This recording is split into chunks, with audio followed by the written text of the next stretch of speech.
Okay.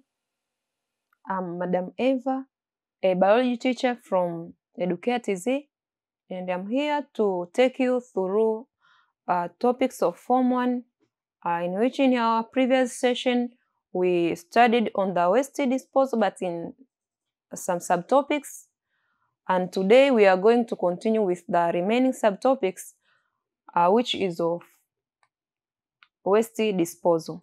Today we are going to look only on this waste disposal, and this remaining two we'll finish it on the next session. Starting with this, the meaning of waste disposal. Waste disposal refers to collection, transportation, reuse, and other activities that help to get rid of wastes. This helps to reduce adverse effects of wastes on human health, animal health, and the environment. Tunapozungumzia waste disposal, tunamaanisha ni kutupa taka. Yani either kuzitupa kwenye zile tunasema ni dump areas, au kwenye eneo specialized kwa ajili ya kuweka taka na kadhalika. Kwa hiyo tunapozungumzia waste disposal in general tunasema kwamba is the process of collecting. After collecting we transport. After transporting we reuse or doing other things for that wastes. Kwa hiyo ni meaning halisi ya nini ya waste disposal. Na pia kufanya waste disposal inakuwa ina umuhimu kwa sababu inaenda kuondoa zile adverse effects ama tunasema madhara mbalimbali ambayo yanatokana na waste katika mazingira au kwa wale tunasema binadamu au viumbe hai wanaoishi katika eneo hilo. After looking on the meaning, now we are going to look on the basic principles of waste disposal. For better management of waste, 3 basic principles are used. First is reuse, the second recycling, and the third one is reducing. Good student, when you explore on the principles of waste disposal, unaweza ukakaa unajiuliza nitumie mbinu gani kuweza kufanya disposing. Unaweza ukafanya recycling, reusing, as well as reducing. And now we are going to look on the one after the another, starting with reusing. Is the process of using already used materials for the same or other purpose. For instance, we can use empty margarine containers to store sugar or use a glass bottle to keep milk instead of disposing them. Hapa tunaangalia principles of waste disposal. Tukaangalia kuna reusing, kuna recycling, na kuna reducing. Tunapozungumzia reusing, use ni kutumia, nikireuse ninatumia tena. Kwa hiyo tunaangalia kwamba ni kitendo cha kutumia maybe product fulani ambayo ilishatumika at the beginning, unaitumia kwa matumizi mengine. And good example hapa tunaweza tukaangalia zile empty margarine containers. Tunapozungumzia margarine containers ni mfano zile zinazotumika kutunzia prestige. Tunazungumzia zile zinazotunza peanut butters and so forth. Pia tuna glass bottles, labda tuchukulie mfano yale makopo ya vanilla. Badala ya kudispose it, tunatumia principle ya kureuse. Tukireuse tunapunguza uchafu katika mazingira. On how you can use it after consuming the vanilla, unatumia ile sasa kutunzia maziwa. Mfano ukishatumia prestige kile kikopo, unatumia kutunzia sukari, ama unaweza ukatumia tena kutunzia chumvi na kadhalika na kadhalika. That is the principle of reusing. Next principle is that recycling, which involve changing of some wastes to other usable products. For example, broken glass can be melted and used to make new glass bottles. Okay. Tunapozungumzia principle ya recycling ni tofauti na reusing. Reusing unatumia ile product ama container ama waste kutumika katika matumizi mengine. Lakini kwenye recycling unatumia already used waste ama material kututengenezea material ama product nyingine. And now we can see a good example ni kama zile broken glasses. Badala ya kuzidispose kwenye mazingira, tunatumia principle ya kufanya recycling. Tunarudisha in industry, tunairemelti, tunatengeneza another bottle. Hope you understand well, and now we are going to finish up on the third principle of reducing. Reducing, this is an act of minimizing the amount of waste produced. For example, you can carry a woven basket instead of buying plastic bags each time you go shopping. Dear student, this third principle of reducing means kupunguza. Tunapunguzaje? Ni kwa kupunguza matumizi. Mfano, badala ya kununua zile plastic bags, tunanunua woven basket. Vile vikapu ambavyo vimetengenezwa kwa upili ama vingine sasa hivi vinatengenezwa kwa material fulani ambayo iko in plastic form, but they are durable and they can last for so long. Tofauti na hii mifuko ya plastic ambayo after a while you have to dump it in the environment and you will increase the amount of waste in your environment. But when you apply reducing, you will keep our environment safe. After finishing on the principles, now we are going to look on the methods of waste disposal. There are many ways of disposing waste, and the following are the major ones. We have burying, incineration, recycling, and composting. Okay, what I have to tell you now is that you have to know the difference between the principles of waste disposal as well as methods of disposing waste. Tunapozungumzia principles of waste disposal, tunaangalia ni mbinu gani zitakazotusaidia kufanya zile waste zipungue katika mazingira yetu. Lakini tunarudi in general kwenye methods, ina comprise waste zote. Kuna waste nyingine hauwezi ukafanya maybe recycling and so forth. Hizi tutazidispose ije? Tunaenda kuangalia methods. Tunaangalia ni njia za kuweza kufanya disposing of waste kwenye mazingira yetu tunayoyaishi. And now tukaona kwamba kuna methods 4 na tunaenda kuangalia one after the another. Starting with burying. First we have to understand burying ni kuzika, and now we can see some forms of wastes. Some forms of waste. Tunaposema some ni baadhi ndio zinaweza zikatumia hii method ya burying. Some forms of wastes can be buried in the ground. And burying can take the following forms. Tunazungumzia kwamba methods of waste disposal. Tukaanza na burying, kuna incinerations, kuna recycling, kuna composting. But on the side of burying, tunamaanisha kwamba burying ni kuzika. Zile taka zetu inabidi tuzike katika ardhi ama tuzichimbie chini ya ardhi. And by doing burying, kuna forms nyingi za kufanya burying. And now we are going to look one form of burying after the another, starting with pit latrine. Pit latrine, we have to understand that a pit latrine is made by digging a hole in the ground.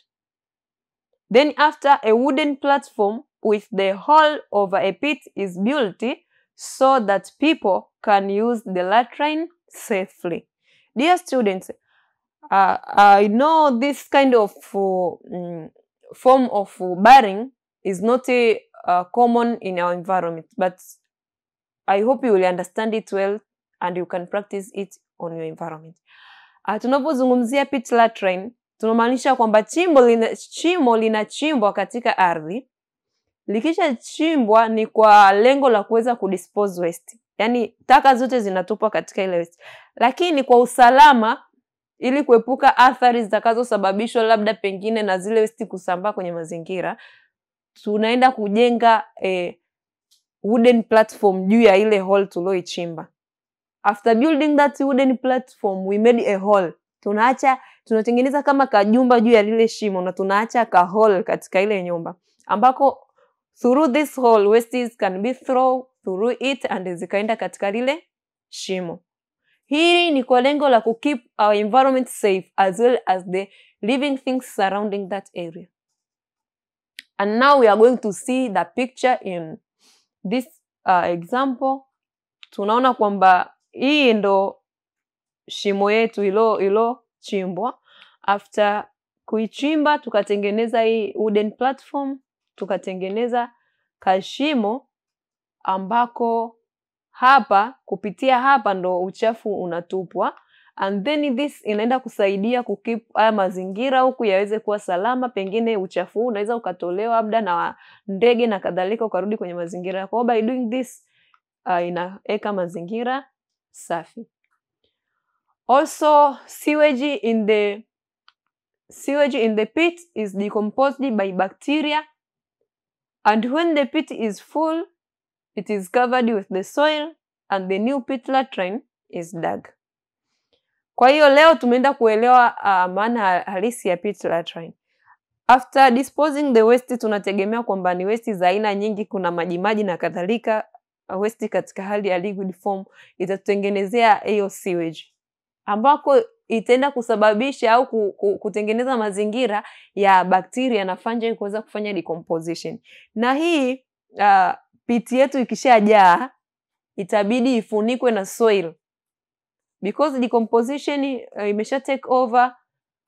Tunafunika na udongo na ile itatumika kututengenezea soil ambayo ni strong na ni fertile zaidi. Okay. Another form of burying, we can see tipping and landfills. In urban centers, each household is supposed to have litter bin for wastes.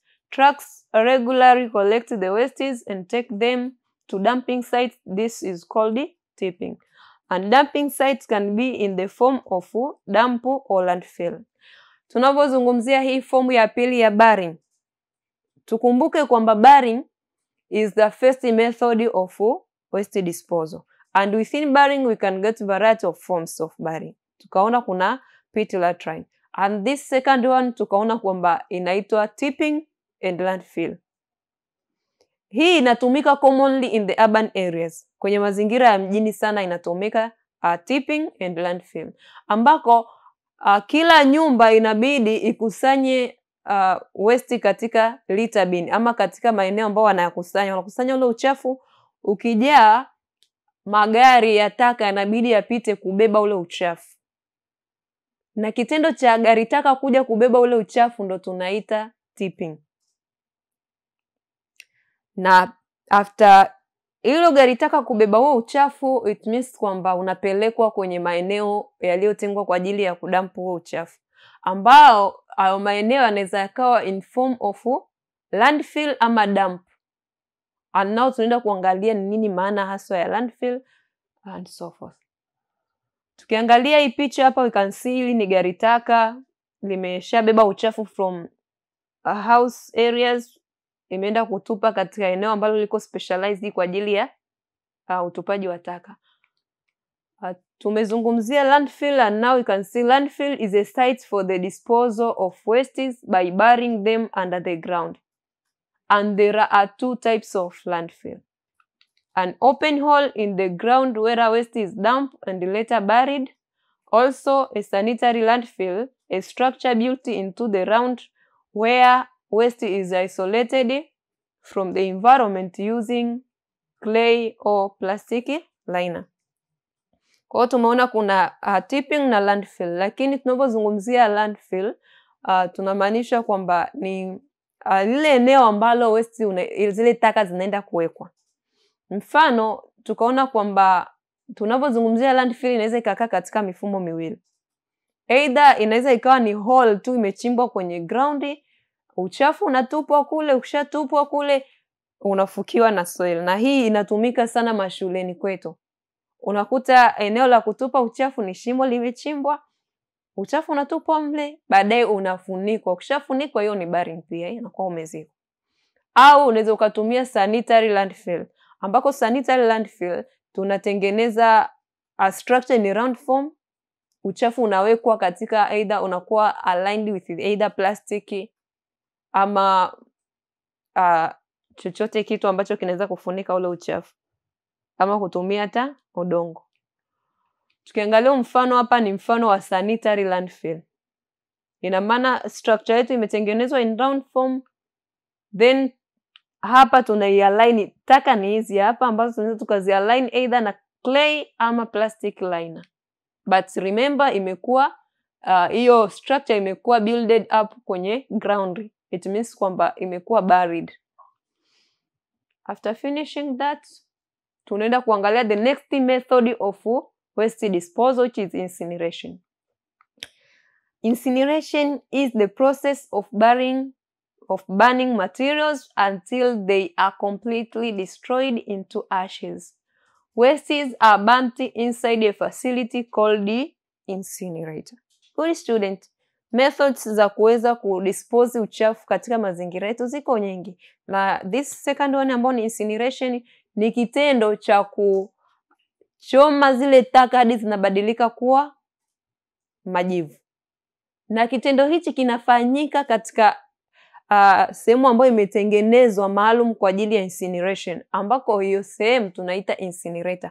Inatengenezwa kama kajumba fulani ambako kanatengenezewa mfumo wa kutoa moshi kwa juu na kamlango cha kuingizia waste kwa chini kwa ajili ya kuweza kuchoma ule uchafu. Hiyo structure inaitwa incinerator. Na tutaenda kuiona katika mfano in picture form.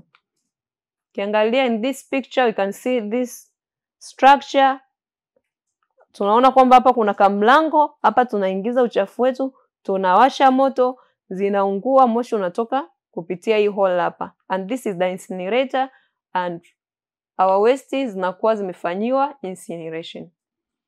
Asema incineration is usually done for hazardous materials such as healthcare wastes, and it is important to wear protective clothing, gloves, masks, and gumboots to avoid contamination and inhalation of hazardous fumes during incineration. Good student, tunapofanya incineration, hapa tunaangalia njia mbalimbali za kufanya waste disposal. Na maana sio waste zote ambazo zitatumika either kwenye njia A au kwenye njia B tu. Kuna aina za waste ambazo zinaweza zikatumika kwenye burning na kuna nyingine haziwezi zikatumika kwenye burning zika disposed by using incineration ama another methods. Tunapozungumzia incineration, tunafanya incineration kwa zile hazardous wastes peke yake. Mfano wastes from hospital, masindano yale yaliyotumika, yote hayo tunafanyia incineration, ama chemicals, container ya chemicals na kadhalika.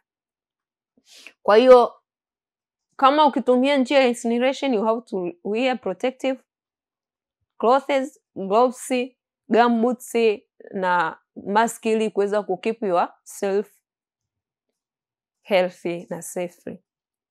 Tuenda kuangalia method ya tatu, which is recycling.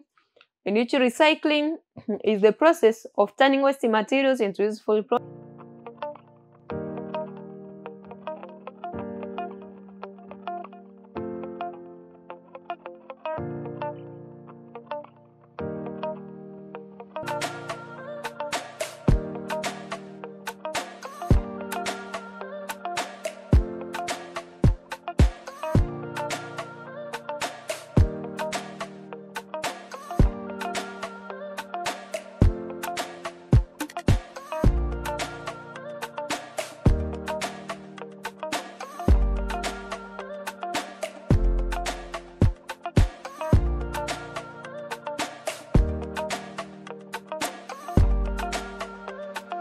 Purchase your tracks today.